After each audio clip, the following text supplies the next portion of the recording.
the Northlanders like to play with fire. So do I. Not the first town I've seen in this state. Don't get easier. Don't ever get easier.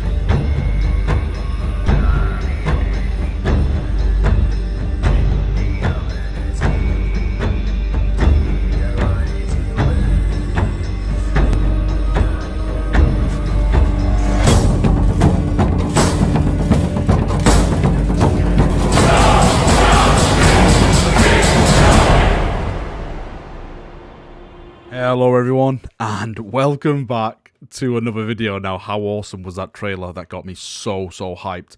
Absolutely amazing. Vermintide 2. I was always a huge fan of Vermintide 1, so I was super looking forward to this Vermintide 2 release, well, reveal. And here we have it. We actually have it. And with the trailer, they shown off this screen as well, which you've seen in the background, which I think is just as good as the trailer. Of course, in the trailer, we saw a lot of new enemies and stuff, which I'm going to be talking about in a second. But let's just go through these bullet points, and let's go through all this stuff. So, of course, we have 4-player co-op. We have melee combat. Of course, this game is built on melee combat. 15 careers, 5 heroes. Now, you actually saw that in the trailer then when you saw like the dwarf. So there was a slayer in there. There was a what's it called? I think it's the Iron Breaker as well, who was in there. So yeah, those are going to be like the careers you can have. You can basically path how you want your character to be. So for example, if I just wanted to be like a soldier, but I want him to be more of a range type of soldier instead of a melee type soldier, then I can do that through the career paths, which is very interesting. I'm really looking forward to see what actually career paths they have. They also shown off today, which I didn't include in this video because it's a bit too long, is some gameplay footage which shows off some of the new career paths. So if you want to go and check that out, then I recommend you go do that. There's a link to the actual Steam page in the description below this video. So click on that and you go over there. You can watch the trailer and you can watch that gameplay and stuff like that. I recommend you go and do that because it's absolutely amazing.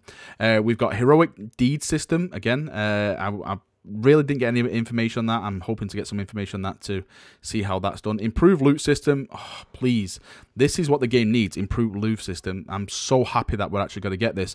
The last Vermintide game was so stressful for me because I used to do stuff on like Nightmare and all that kind of stuff, and then got to the end of it and I got given a weapon which wasn't even for my character, and I was like, you know what, I just can't be bothered anymore. I just normally just stormed off most of the time, like, right, I need to go and cool off for a bit. As I was like really big into my dwarf character and the witch hunter character for me, and I always end up getting stuff for the elf, and I absolutely hate the elf in this game. I don't hate the elf as, you know, a character. I hate the elf's personality, the way she talks to you in game and stuff like that. She's a right nasty bleeder. So we've got talent trees again, awesome. So we can start speccing into certain stuff into talent trees to improve your certain character you're playing. New enemies, of course, you've just saw it. We have chaos spawns, chaos warriors, Nausicaa, troops in there, all that kind of stuff. And the big theme around this is that they're actually Nurgle themed. So we're going to have stuff, of course, it makes sense with the Skaven.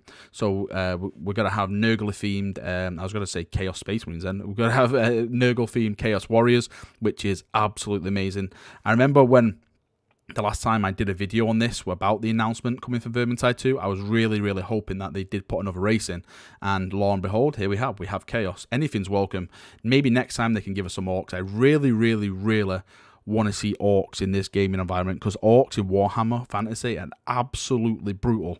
I know they're brutal in 40k, but in Fantasy they're more brutal, if that makes sense. They're very more like warbandish and berserkerish and stuff like that. So I'm really interested if they'll ever go down that path and actually show us some kind of greenskins in this game. And of course we have new weapons. Come on, you got to have this game. If you're bringing out a new Vermintide 2 game, you got to give us new weapons. And they actually shown some of the new weapons off in the new gameplay. They've shown us the spear the elf had, and this new kind of ranged weapon she had as well, like a fast shooting bolt gun. It actually looked like a bolter to me. I was laughing my head off when I was watching the stream with some people over on my channel. Well, this channel, of course. Right, this is the big one. Mod support.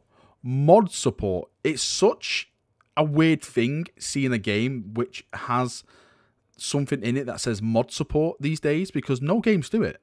And for me, it is an absolute killer because I was brought up on games that were made because of the mods. Battlefield 1942, the Desert Combat mod. That was probably the biggest, the most famous one that I probably ever played. That game was simply amazing. So I'm really, really excited to see where they go with the mod support. Of course, they haven't really given us that much information, but in a perfect world, I would love Steam Workshop mod support, where the community are given the tools to just create content. That is it. If you give the community the tools to create the content, they will make amazing things. And what that then does, that brings in more people to your game. They buy the base products of your game, and the mod support takes care of them then, because it's the community that's keeping the game alive.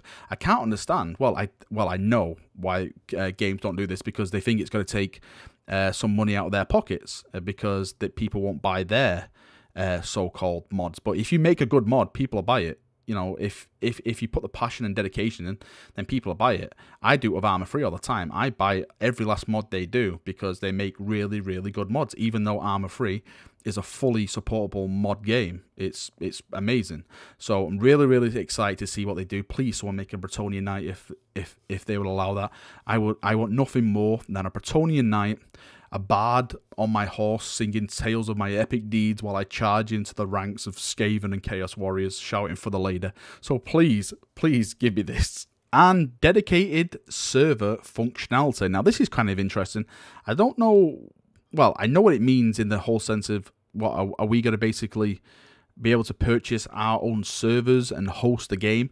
It seems a little bit redundant to me if it's only 4-player co-op. I can understand if it was more, if it was like 10, 15 players, but for just 4 players, I don't know, I'm scratching my head. Maybe it's got to be stuff like I can host my own server, have my own server running, then maybe I can set the parameters on that server, so like, I don't know, like 10 times the XP you get, maybe 10 times as many Skaven or Chaos Warriors appear and stuff like that. That's the only really functionality I can really see a dedicated server, because one of the downsides to having dedicated servers, now this is probably one of the only downsides, is that if people don't buy the servers, then no one can play online, and you basically, I've saw some games that just go into ghost games because there's just no servers up, because people don't want to put the money out because there's not a lot of people playing the game.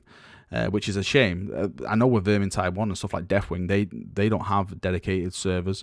And I know with the player bases, well, I know for the fact that the player base Deathwing has been experiencing, it's not been too high. So if they had dedicated servers in that game, I think that would have fully killed the game off in a multiplayer sense, because they would just have no one hosting multiplayer games. At least now I can jump into that game and just search for the game and just get a random one. So it's going to be interesting to see where they go with the dedicated server functionality. I'm really interested to see what information they give us on that one. And of course, new locations. We have moved locations now. We are no longer in the city of what's it called? Storm something like that. Sorry, I'm very tired today. And we've moved on to a fortress city in the Grey Mountains, if I'm not mistaken. So we've moved locations, finally. We finally moved locations. I actually would have preferred to go somewhere other else than the Empire. I know that may sound a bit daft, but I would love to like go to like the Badlands. Well, I know the Badlands are a bit too far, but I don't know, somewhere far in the north or somewhere far in the east, somewhere in the south, maybe, you know, to like Tomb King's areas and stuff like that, just so I can visually see how they make those kind of environments in the game, because this game is a fantastic looking game. It's probably one of the best looking Warhammer games out there, bar, I would say, Deathwing. I think Deathwing is by far my most favorite, appealing on the eye Warhammer game. So yeah, that is basically what they showed off. Like I said, if you want to go over to their site, the link is in the description. Go over to the Steam store. You can pre-order the game right now. Pre-order now available. But of course, I would say just hold off on that until we get a bit more information. I know that's rich coming for me since I pre-order everything Warhammer-ish. But go over there and check out the Steam store and get some information, post around and stuff like that. There's also that footage, like I said, in the trailer over on their Steam store, where it shows off some gameplay. Go and check that out, because that's some really awesome looking footage. Right, I think that is me done. I hope you've enjoyed the video. This was only just a little small preview into what they've shown off today. I'm very, very excited. I'm going to be looking out for more information. I'll keep you chaps updated when it arises. So thank you for watching, and I shall see you all very, very soon, brothers. See you now, and bye-bye.